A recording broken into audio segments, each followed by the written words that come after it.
Assalamualaikum warahmatullahi wabarakatuh.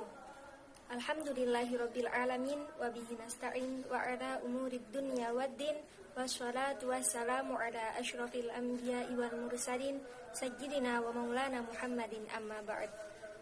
Yang saya hormati Bapak Dr. Haji Ahmad Muhiddin Zuhri MAG selaku dosen mengampu mata kuliah Psikologi Perkembangan, dan tak lupa teman-teman yang berbahagia. Langsung saja saya Lutfi Ilmiatul Bahriani Huri di sini akan menjelaskan tentang perkembangan kognitif pada masa anak-anak. Nah, apa sih perkembangan kognitif pada masa anak-anak itu? Pada masa ini, anak mulai memperlihatkan hal-hal kecil yang tadinya tidak diperhatikan. Dengan demikian, anak-anak tidak bingung kalau menghadapi benda, situasi, atau orang-orang yang memiliki unsur sama. Biasanya, perkembangan ini dinamakan tahap berpikir praoperasional yang berlangsung saat usia 2-8 tahun. Nah, perkembangan kognitif ini dibagi menjadi 5. 1. Perkembangan pengamatan. 2. Perkembangan fantasi. 3. Perkembangan berpikir. 4. Perkembangan perasaan. 5. Perkembangan sosial. Dan yang ke-6, perkembangan kemauan. Langsung saja kita bahas satu-satu. Yang pertama yaitu perkembangan pengamatan. Dalam psikologi, mengamati yaitu suatu kegiatan yang menggunakan alat atau indera sebagai sarana pengamatan. Alat indera diantaranya yaitu mata untuk melihat, hidung untuk mencium aroma, telinga untuk mendengar, dan juga jari-jari tangan untuk merasakan sesuatu, dan lidah untuk mengecap. Dari hasil penelitian di atas terdapat 2 tipe pengamatan, yaitu 1. Tipe pelihat warna, yang kedua yaitu tipe pelihat bentuk. Apa sih yang dimaksud dengan tipe pelihat warna ini? Dalam tipe ini, anak lebih mudah atau lebih tanggap bila mempelajari yang berhubungan dengan warna. Bila mana sedang menggambar, dia lebih memperhatikan atau lebih suka untuk mewarnai dan memperindah corak-corak gambar tersebut. Yang kedua, tipe pelihat bentuk. Kalau tipe ini, anak lebih memperhatikan bagian atau sebuah bentuk karena perkembangan perasaannya lebih cepat terhadap bentuk. Seperti halnya jika menggambar,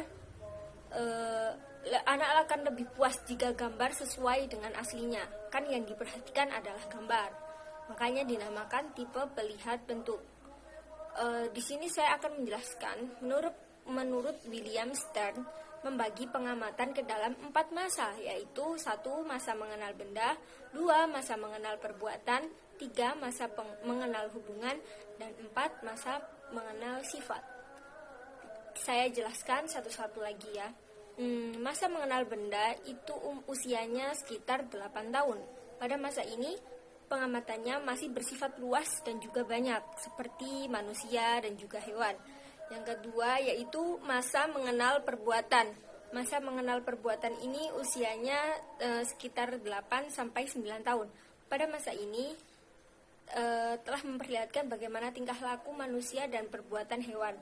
Yang ketiga yaitu masa mengenal hubungan. Biasanya umur 9-10 tahun. Pada masa ini anak sudah mulai bisa membedakan waktu, tempat, dan juga sebab akibat. Yang keempat yaitu masa mengenal sifat.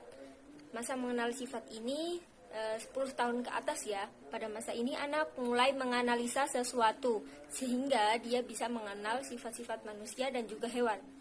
Yang kedua, yang dari kognitif tadi ya, perkembangan fantasi.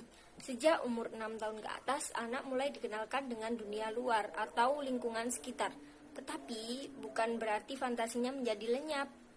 Akan tetapi ia masih ada untuk membuat suasana yang baru, seperti halnya mendengar cerita, membaca buku, menjelaskan penggunaan media bergambar, dan menguatkan di visualisasi, mencoba untuk menggambarkan hakikat pesan dalam bentuk menyerupai keadaan yang sebenarnya. Media pembelajaran yang berupa cerita bergambar memiliki karakteristik sebagai upaya penyampaian pesan yang sederhana, jelas, dan mudah untuk difahami siswa.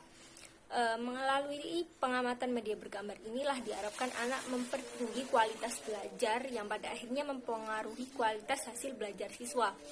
Nah, di sini ada beberapa macam fantasi, ada dua, yaitu masa dongeng dari umur 4 sampai 8 tahun, dan dua, masa Robinson Crusoe dari umur 8 sampai 12 tahun. Pada masa dongeng ini, anak dibawa ke arah dunia kenyataan, akan senang sekali jika ia mendengarkan cerita kehidupan. Yang kedua itu anak ini memasuki masa realisme kritis, yaitu tidak lagi menyukai dongeng yang fantastis atau dongeng yang tidak masuk akal. Nilai fantasi yang bermanfaat seperti ini dapat digunakan sebagai hiburan dan memudahkan anak dalam menerima pelajaran dan membentuk budi pekerti anak menjadi lebih baik. Sedangkan dampak dari fantasi seperti anak terbelenggu dengan dunia fantasinya dan juga terlalu berangan-angan sehingga anak lebih sering melamun gitu ya. Yang ketiga yaitu perkembangan berpikir. Dalam psikologi, intelek atau inteligensi itu disebut dengan berpikir. Maksudnya intelek adalah berpikir dan inteligensi ialah kemampuan kecerdasan. Berpikir berarti menimbang-nimbang, menguraikan, menghubungkan sampai akhirnya mengambil keputusan. Sedangkan kecerdasan berarti kemampuan seseorang dalam memecahkan suatu masalah. Dalam pertumbuhan anak, pikiran terus berkembang sesuai usianya sampai anak berumur 8 sampai 12 tahun ingatannya menjadi kuat. Dalam usia ini anak mulai masa belajar, menambah pengetahuan, kemampuan dan kebiasaan baik. Dalam usia 8 sampai 12 tahun ini anak tidak lagi bersifat egocentrisme, yang berarti anak tidak lagi memandang bahwa dirinya merupakan pusat perhatian lingkungan, akan tetapi anak lebih memperhatikan lingkungannya dengan lebih objektif gitu ya. Terus agar anak tertarik dengan benda-benda yang bergerak menurut hal yang mengandung kegiatan yang sangat menarik perhatiannya, anak akan senang dengan mengikuti sesuatu kegiatan walaupun fokusnya bisa berpindah-pindah pada sesuatu yang lain. Anak harus diberikan kesempatan untuk banyak bergerak, berbuat, bertindak. Karena apabila kegiatan ini kurang mendapatkan perhatian dan bimbingan, maka ia bisa bertindak dengan asal berbuat saja. Pada masa sekolah, anak biasanya sangat suka mengumpulkan hal-hal kecil seperti perangko, gambar-gambar, bungkus rokok atau sebagainya. Setelah anak berusia 8 tahun, mereka sudah tidak lagi menyukai dongeng-dongeng dan cerita yang fantastis karena mereka sudah mampu berpikir kritis dan hanya menerima cerita yang masuk akal. Yang keempat yaitu perkembangan perasaan. Perkembangan perasaan ini adalah perasaan yang dimiliki anak-anak lebih kuat dan berpengaruh dibanding dengan perasaan orang dewasa pada umumnya. Anak sekolah lebih sering merasa puas, gembira, dan sangat jarang menyesali perbuatannya. Karena kalau orang dewasa mungkin ya sedikit-sedikit jadikan beban gitu ya. Dan perkembangan perasaan dibagi lagi ya, ada macam-macam. Yang pertama yaitu perasaan intelek. Perasaan intelek yaitu perasaan yang disertai perasaan berpikir. Anak-anak biasanya merasakan perasaan intelek itu saat menyelesaikan soal-soal matematika, IPA, IPS, dan sebagainya. Saat mereka mulai mengerjakan soal, mereka akan merasa tegang gitu. Terus perasaan seksual, ini seks adalah masalah pribadi. Anak sebaiknya membicarakan masalah seks pada orang tua mereka sendiri, karena hal ini harus ada bimbingannya ya pastinya. Yang ketiga yaitu perasaan keindahan. Perasaan keindahan ini adalah perasaan saat individu menghayati sesuatu yang berhubungan dengan sesuatu yang indah ataupun buruk. Yang keempat, perasaan keagamaan. Perasaan keagamaan yaitu perasaan menghayati berhubungan dengan Tuhan. Perasaan ini luhur dan dalam jiwa manusia. Yang kelima yaitu perkembangan rasa sosial.